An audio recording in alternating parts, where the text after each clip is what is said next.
Hey everyone, Semi84 here, my first episode of Transformers Explained. This is going to be a video series where I want to take these movies and try to explain continuity, gaps, holes, errors, whatever you want to call it. Because between each movie, there's certain things that happens that leaves you kind of scratching your head by the next one. And that is very apparent from Age of Extinction to The Last Night. So on this episode here, episode 1, I'm going to cover how Galvatron became Megatron. And I'm going to do that by explaining my theory on how that came to be. Now, the movie itself does offer up its own explanation. It's very subtle, and it's only visually explained if you look for it. If you notice early on in the movie when Prime becomes Nemesis Prime by Quintessa, she slaps him across his face and leaves a big red mark. If you notice, Megatron throughout the film sports a similar red mark on the other side of his face, meaning he's probably met Quintessa before, and he's already been subdued or coerced into doing her bidding. She is the great deceiver. So he's already on Earth looking for Merlin's staff so he can give it to Quintessa so she can revive Cybertron and on the other side kill Unicron.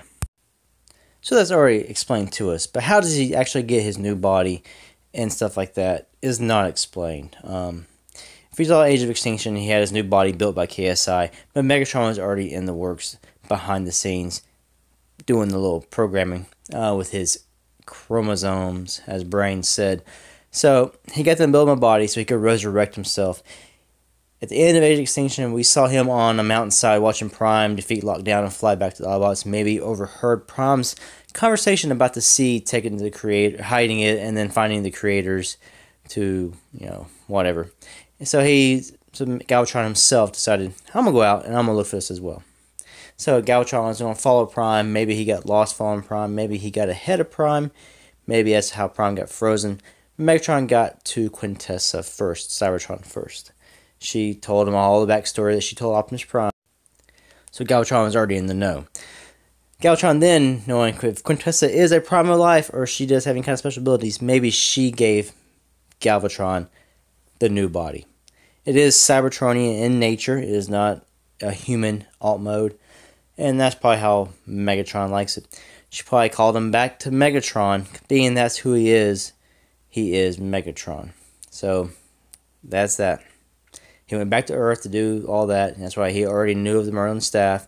He had the red mark on his face. He is helping Quintessa. That explains all of that. He's already been there. He's already seen her. And he's on her mission. Now, I can explain the movie. Colonel Lennox and Morshower, they refer to him as Megatron the entire time they talk. They never ever refer anything about Galvatron. But you got to remember, they were not in Age of Extinction. They'd have no knowledge of this Galvatron. So, in my head canon, this is how Galvatron became Megatron. And it's also how he got his new body.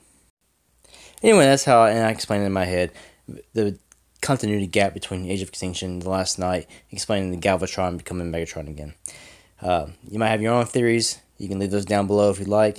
If you like this video series, it's something I'm going to try to start. This one was a quick video, my first episode. I'll try to refine this as I go along. I'll at least give it a couple episodes a try before I stop or decide if I'm going to continue. Thumbs up if you like it, thumbs down if you don't. That helps me decide this. Also, thanks for watching. Until the next one, peace out.